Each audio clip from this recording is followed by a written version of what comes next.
Welcome to the newspaper review. I am your host, Fatu Joy. On today's standard newspaper headlines, PIU shooting survivor breaks silence.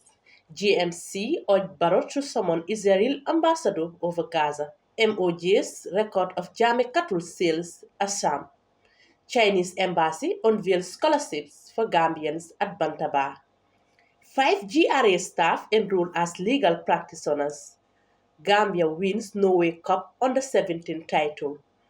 UDP diaspora raises over 111K US dollars at Seattle convention.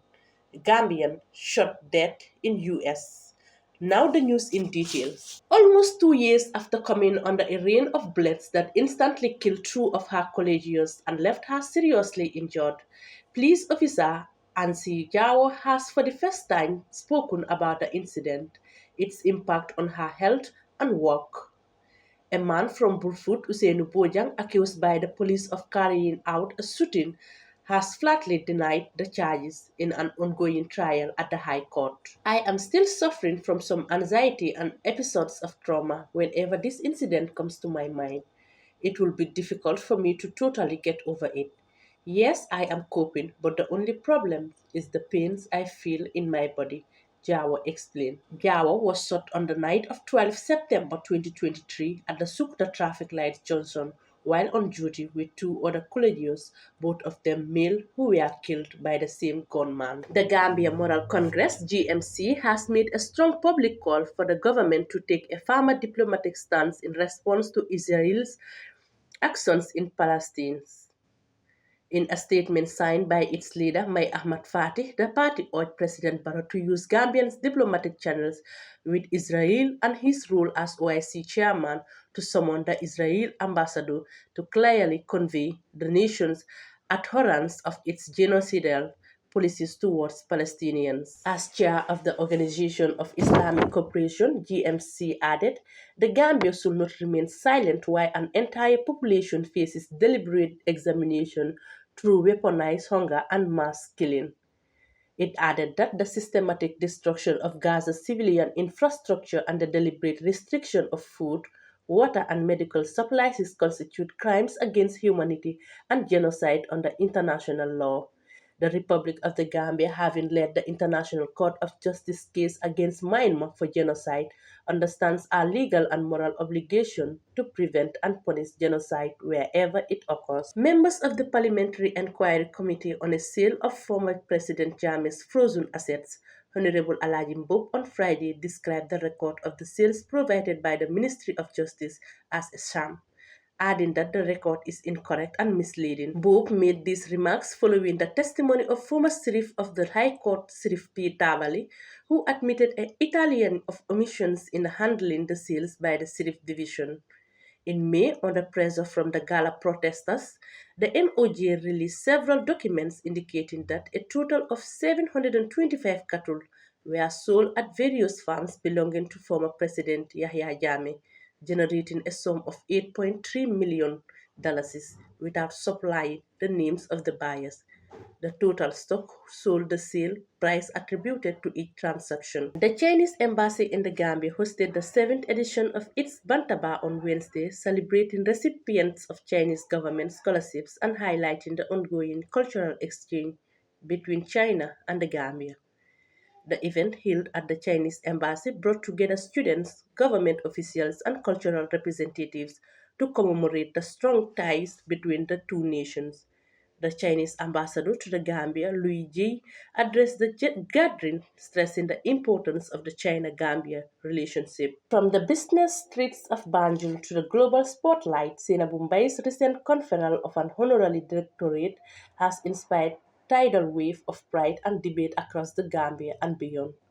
The celebrated businesswoman and socialist story has made anything but conventional, marked by immense highs and very public lows, a journey culminating in a recognition that cements her place as one of the West Africa's most visible contemporary figures. The Food and Nutrition Task Force, comprising stakeholders in food and nutrition security sector and representatives from key partner institutions, on Tuesday validated the Food and Nutrition Security Crisis Response Plan. Held at Metsi Hotel, the validated plan, among other things, highlights the composition of the task force, roles of various stakeholders, response strategies, and the time for each step during the implementation. The Gambia is a disaster prone country due to its geophysical conditions, climatic extremes, and high levels of exposure and vulnerability. The range of potential hazards in the country includes windstorms, droughts, flash floods, extensive bushfires, urban fires, and especially common in food markets and incidents of road accidents, Dr. Sow said. The Tijan Jaite Football Academy, representing the Gambia in the prestigious Norway Cup, has won the under 17 category in this year's championship, which ended on Saturday. This is the second time the Gambian representative won a title in this event, which is the world's biggest youth football gathering. In 2023, the team won the Under 16 title. In Saturday's final, the Gambian team beat Blinham 5-0 to lift the trophy in the Under 17 category. Tijan Jaite, a former Gambian international footballer and founder of the academy, congratulated his coach and the technical team for the team's success. On Wednesday, 30th July 2025, five members of staff from various departments within the Gambia Revenue Authority GRA were formally enrolled as legal practitioners by the Honorable Chief Justice of the Gambia, Hassan B. Jallow. The staff were admitted to the bar following their successful completion of the bar examinations and 1 year of mandatory publish under the supervision of the Attorney General, Chambers and Ministry of Justice. The event was attended by senior members of the judiciary, legal practitioners, family members, and friends of the enrolled candidates. It served not only as a celebration of academic and professional achievement, but also as a slumped reminder of the weighty responsibilities borne by those who wear the robes of justice. The main opposition, United Democratic Party (UDP), held its second diaspora convention in Seattle, Washington State, USA on Saturday, 2nd August 2025, drawing party faithful from across North America in a powerful show of unity, purpose, and political resolve ahead of the Gambia's 2026 presidential elections. The convention, which was as much as a political rally as it was a fundraising effort, succeeded in mobilizing both moral and material support.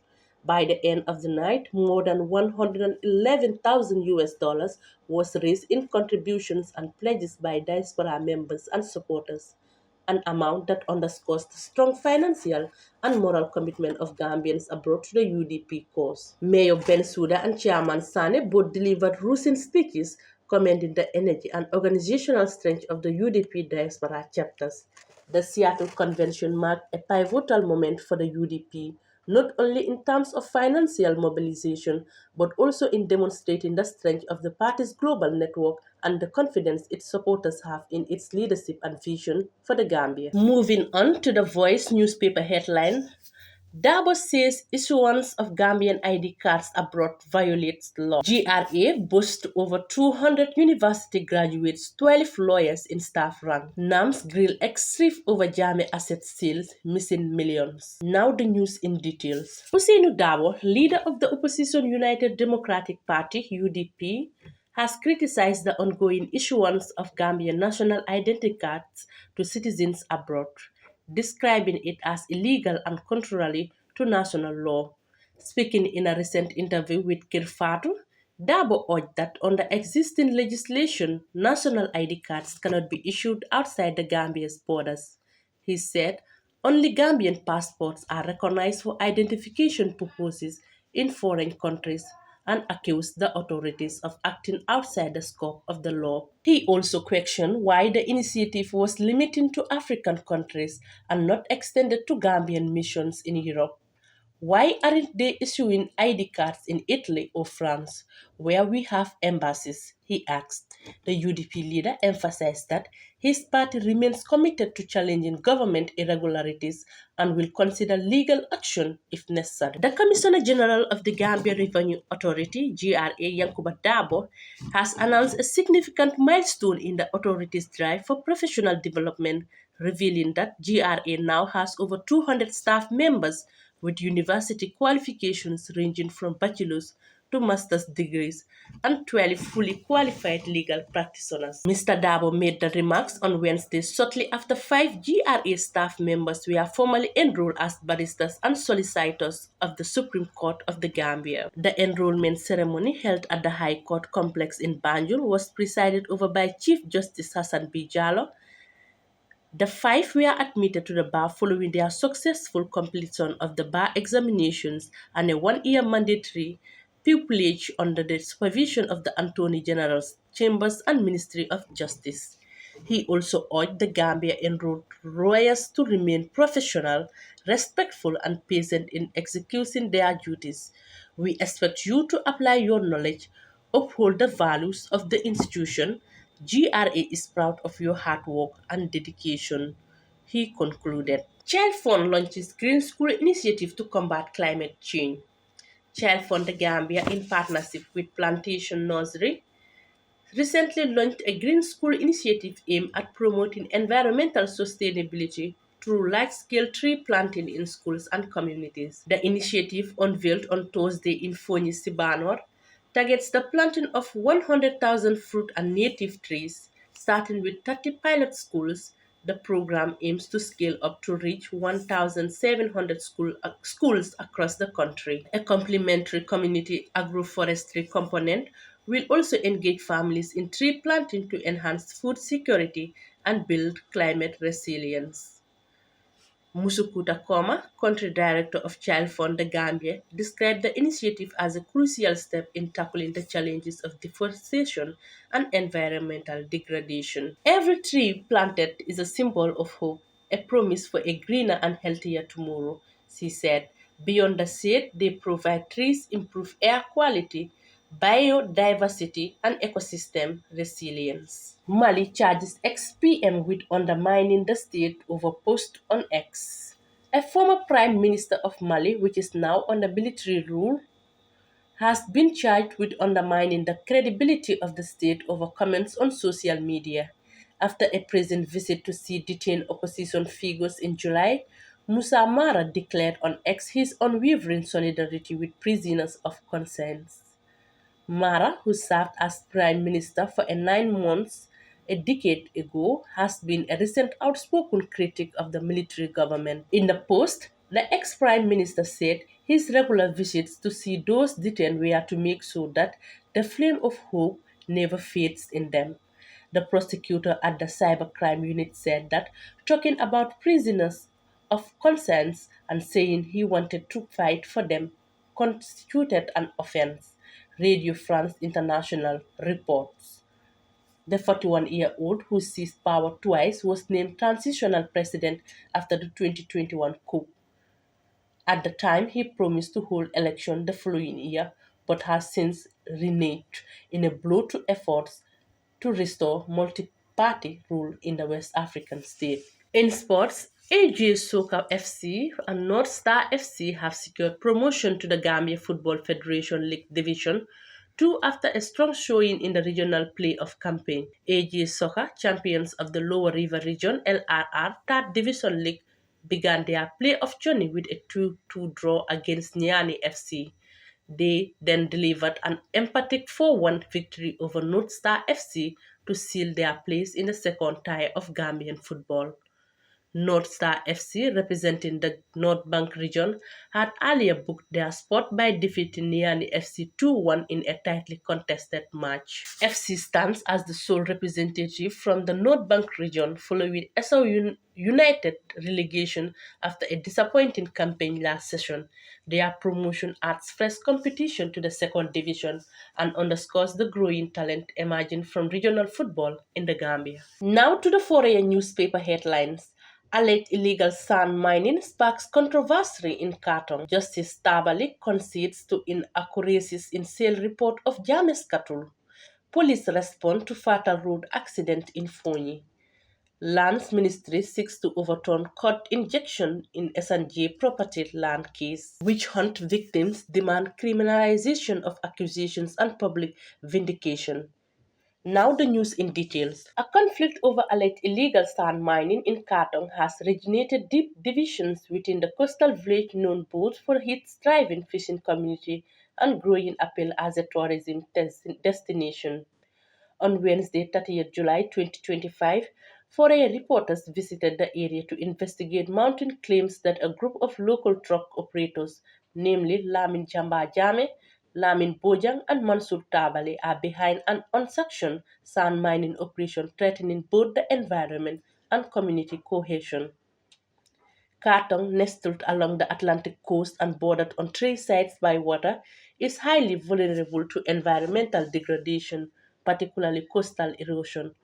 The VDC urges that unregulated sand mining is rapidly accelerating the destruction of the natural landscape, including key flora and fauna.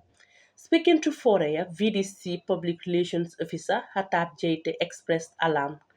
Our village is surrounded by water, and if we don't act, one day Katong might submerge. We tried to negotiate with the miners to find an environmentally responsible solution, but they refused.